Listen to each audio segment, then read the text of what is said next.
मणिपुर की घटना हो कि बनारस हिंदू विश्वविद्यालय में एक छात्रा को गन के बल पर रेप करने वाला भारतीय जनता पार्टी के प्राइम मिनिस्टर जो अपनी पत्नी शादी विवाह होने के बाद भी बिना आरोप का उसको राम राम का नाम का ज्यादा जाप करता है, उसको तो बुलाना चाहिए ना। तो ये राजनीति नहीं है तो बीजेपी का ही ना कार्यक्रम है।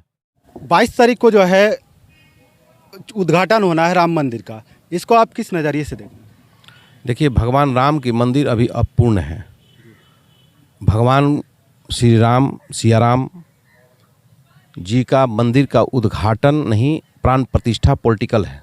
धर्मशास्त्र के हिसाब से वो नहीं है, वो राजनीतिक शास्त्र के हिसाब से है, भारतीय जनता पार्टी के हिसाब से है। लेकिन उद्घाटन भारतीय जनता पार्टी के हिसाब से हो रहा है।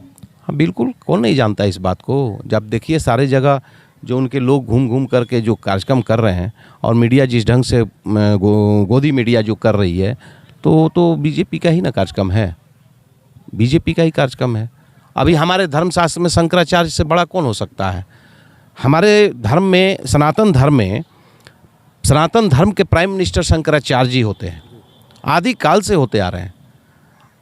तो अभी जो हो रहा है वो एक व्यक्ति को महिमा मंडित करने के लिए और 2024 लोकसभा चुनाव को प्रभावित करने के लिए किया जा रहा है। विपक्ष जो है वहाँ इनवाइट दिया गया था सबको, वहाँ जाने से इनकार कर रहे हैं, आखिर इसकी वजह क्या? थोड़ा समझिए इस बात को कि ये भाजपा का कार्यक्रम है तो राजद क्यों जाएगी? राम जी में आस्था मेरा भी है, हमारी पार्टी का भी है, सभी पार्टियों का है। सर कहीं ना कहीं देखा जाए तो भगवान श्री राम का जो है भव्य तरीके से उद्घाटन हो रहा है, तो इसमें आप पॉलिटिक्स जोड़ रहे हैं। पॉलिटिक्स मैं नहीं जोड़ रहा हूँ, पॉलिटिक्स वो लोग ना जोड़ रहे हैं, वो लोग ना पॉलिटिक्स कर रहे हैं। अरे भाई, ये तो सीधा तौर पर है कि धर्म से जुड़ा हुआ मामला है। आप इसमें सीताराम येचुरी नास्तिक हैं, वो नहीं जाएंगे, ये जानते हैं लोग। बीजेपी का प्रायोजित कार्यक्रम है, हमारे नेता नहीं जाएंगे और कांग्रेस के लोग नहीं जाएंगे। उनको काट दिया और पीछे से आपकी गोदी मीडिया लग गई कि ये लोग तो जाएंगे नहीं, इनको काट दे दो। और जो जाने वाले हैं, जो जाएंगे कार्ड निमंत्रण देने पर, उन लोगों को कार्ड निमंत्रण नहीं भेजा गया।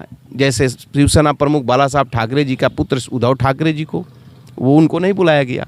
उनको नहीं बुलाया गया इसलिए कि उनको निमंत्रण नहीं दिया। अब जो इस मुद्दे में, जो अयोध्या के मामले में आप देखिए कि गोविंदाचार्य जी को पूछा गया। आप सोचिए कि अशोक सिंघल जी के परिवार को पूछा गया। आप उनसे पूछिए तोगड़िया जी को क्यों नहीं पूछा गया? उनसे पूछिए कि उमा भारती जी को, आडवाणी जी को कार्ड दे दिया निमंत्रण और बूढ़े हैं, नहीं आना चाहिए। आप ये मैसेज दे रहे हैं। मुरली मनोहर जोशी जी बूढ़े हैं, नहीं आना चाहिए। बूढ़े आदमी तो राम राम का नाम का ज़्यादा जाप करता है, उसको तो बुलाना चाहिए ना। तो ये राजनीति नहीं है क्या?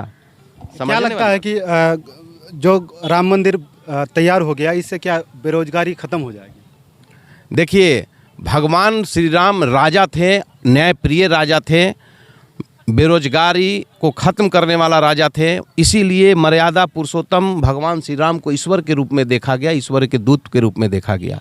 उनके राज में कोई भूखा नहीं रहता था, उनके राज में कोई बीमार नहीं रहता था, उनके राज में अन्याय नहीं होता था, उनके राज में कृषि किसान गाँव की खुशहाली थी।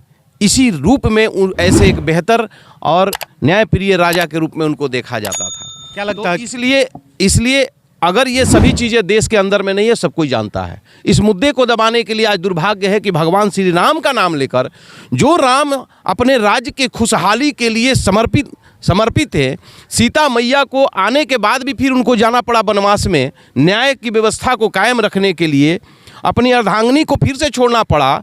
वही व्यवस्था आज इस देश में नहीं है। एक तरफ वो प्राइम मिनिस्टर जो अपनी पत्नी शादी विवाह होने के बाद भी बिना आरोप का उसको छोड़ दिया, और एक तरफ दूसरी तरफ जो है इस देश के अंदर में 80 करोड़ लोग को सरकारी अनाज पर निर्भरता है। आज इस देश के अंदर में महंगाई और बेरोजगारी चरम पर है, कौन नहीं जानता है। आज इस देश के अंदर में मणिपुर की घटना हो कि बनारस हिंदू विश्वविद्यालय में एक छात्रा को गन के बल पर रेप करने वाला भारतीय जनता पार्टी के वर्कर हैं, सोशल में जहाँ से माननीय हमारे प्रधानमंत्री जी चुनाव लड़ते हैं, तो उस आप समझ सकते हैं कि राम की प्रतिमा लगा देना और राम के आस्था और राम को अपने आप में समाहित कर लेना, दोनों में अंतर। वो लोग तो बोल रहे हैं कि महंगाई कुछ नहीं है, महंगाई अगर है तो उसको दिखा दिया जाए। महंगाई नहीं है तो उनको नहीं लगता होगा महंगाई। इस देश के 140 करोड़ जनता को महंगाई महसूस हो रही है और ज़्यादा उस पर महंगाई पर हमको व्याख्या करने की ज़रूरत नहीं है। 60 रुपये का पेट्रोल है 100 रुपये में बिक रहा है तो उनको महंगाई नज़र नहीं आ रहा है। तो चूंकि इसलिए कि नोटबंदी का माल उनके पास है, इसीलिए कहते हैं। सर आपका परिचय? समरेंद्र कुणाल, प्रदेश महासचिव, राष्ट्रीय जनता दल।